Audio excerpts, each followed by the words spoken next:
Welcome to my diary. Capo Tigo Trades here, and this is where I'm gonna hold myself accountable. Um, After I trade, I'm gonna review the trades that I took.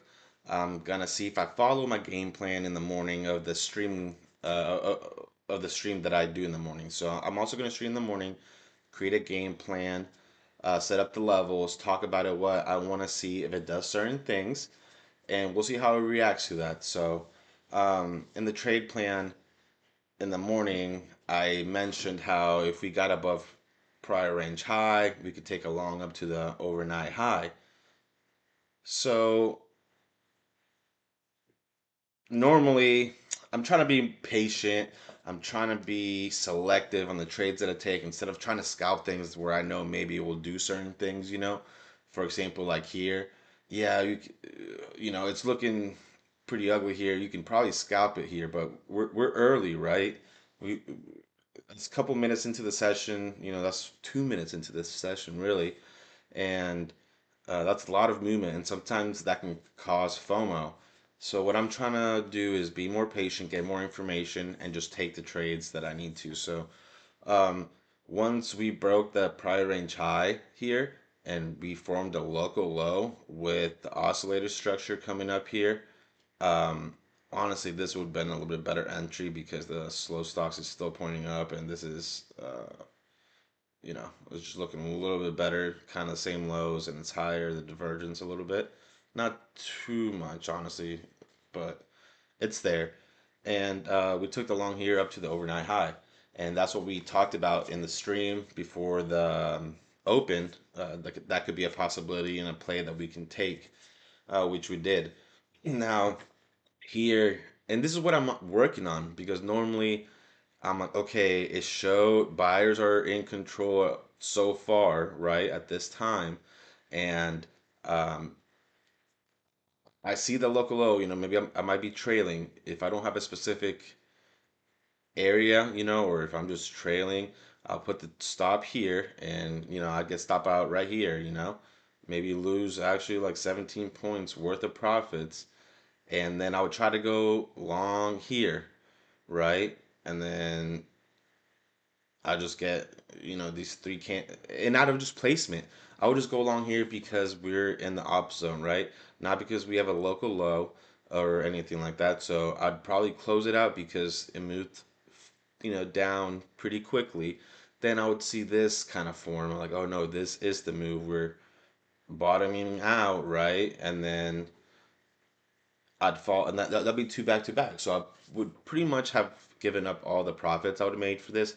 So I'm working on being patient, and we're also running an algorithm that I'll go back to later, which this will make kind of more sense why I didn't really take more of a trades here, which I was uh, my idea, especially right here. I really want to take this long, but I wasn't really on my like I was letting it kind of slip, so I didn't want to force anything. Like I felt like my mental my mental capacity was just wasn't there. I wasn't sharp, so it was better to stop there than trying to squeeze trades out and things like that and over trade. So this is the only trade that I took. It's just one trade. It was 1100 with Top Step with the evaluation with the 50K accounts.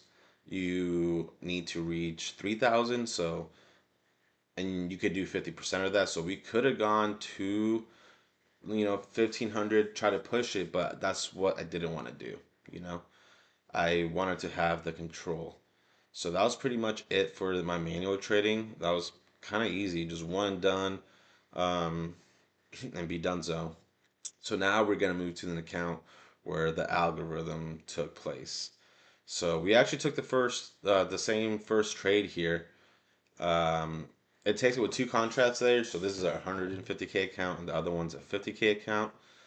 We took the same long here. It peeled one off here first and the other one trailing kind of here, right? Which is great. R2, great location for a TP order block as well, type of thing over here. Um, Trailing just in case if this does break out and keep going higher, that would have been fantastic play.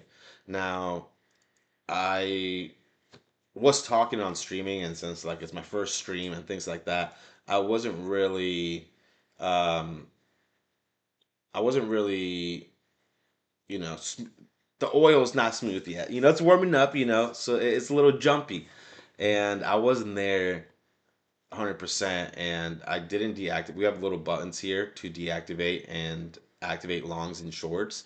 And I was gonna take a break because we just had the good trade, and I forgot to disable the longs for a little bit.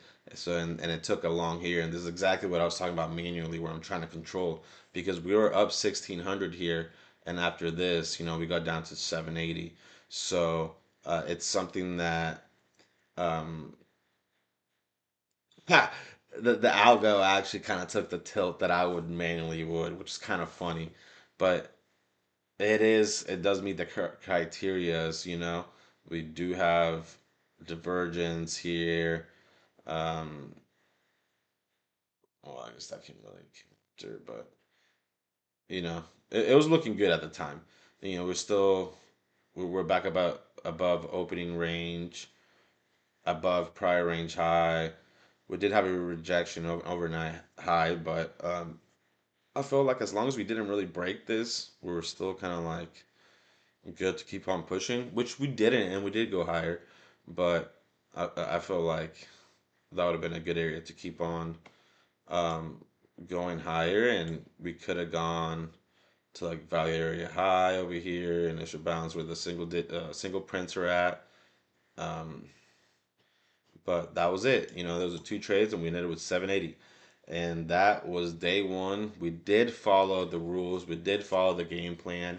It was great. Didn't give any profits back manually. The algo is going to happen. It saves like it has a preserves like 75 or 80% of the total profits for that day. Um, After 1300, I believe. So that's why we stopped at 780. It should have been like nine something, but like a little slippage or whatever. It's all good. So day one, I give myself an A. We're good. We'll see how tomorrow goes, and have a great day, guys. And we'll be back tomorrow for the live stream. Peace.